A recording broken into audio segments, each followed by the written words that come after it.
Howdy. Welcome to The View from Mars, a public service of the growing Lone Nut Society. I'm Jim Mars, your guide in the search for intelligent life on the planet Earth. Check this one out. We all know what happened on September the 11th, 2001, don't we?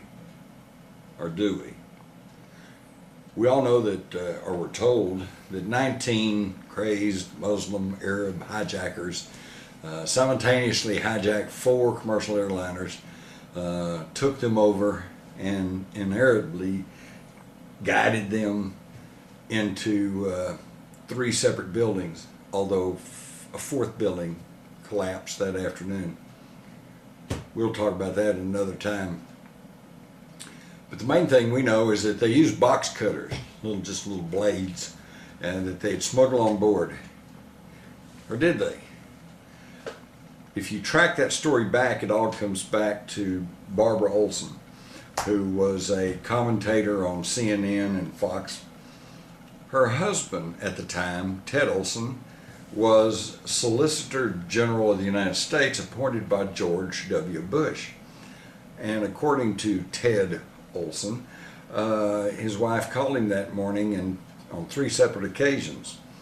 After it was initially it said that she had used her cell phone, but then once it was pointed out that cell phones at that time could not be used from a high-flying aircraft.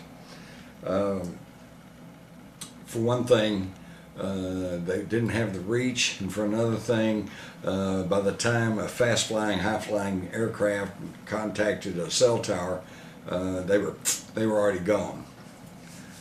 So the story changed a little bit. Then it became that she had used one of the back of the seats earphones, but then American confirmed that they didn't have those phones on that particular flight.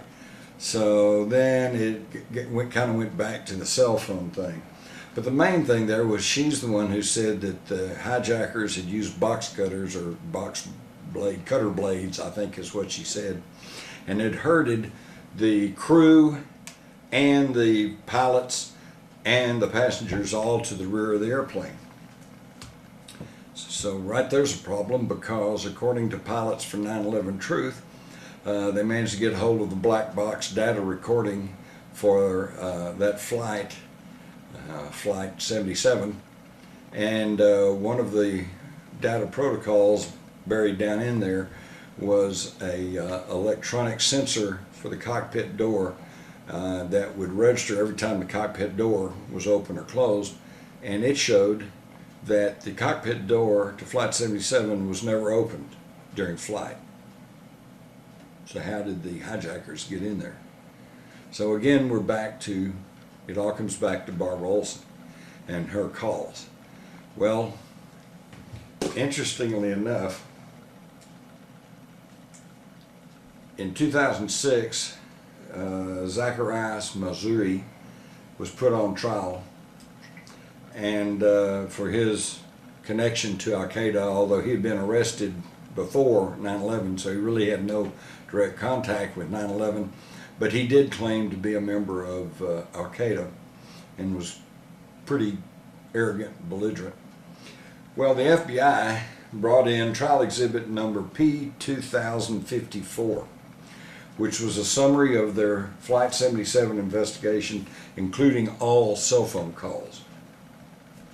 And this document noted that there was only one phone call attempted by Barbara Olson at 9:18 a.m., and that, in the words of the FBI document, this was, quote, unconnected, end quote.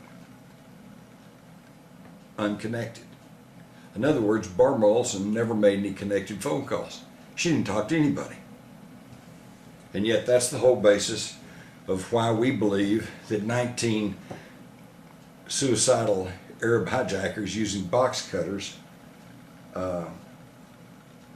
were the basis of 9/11.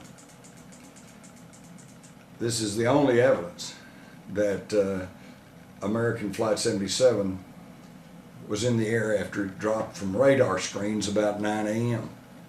They lost it. They didn't know where it was.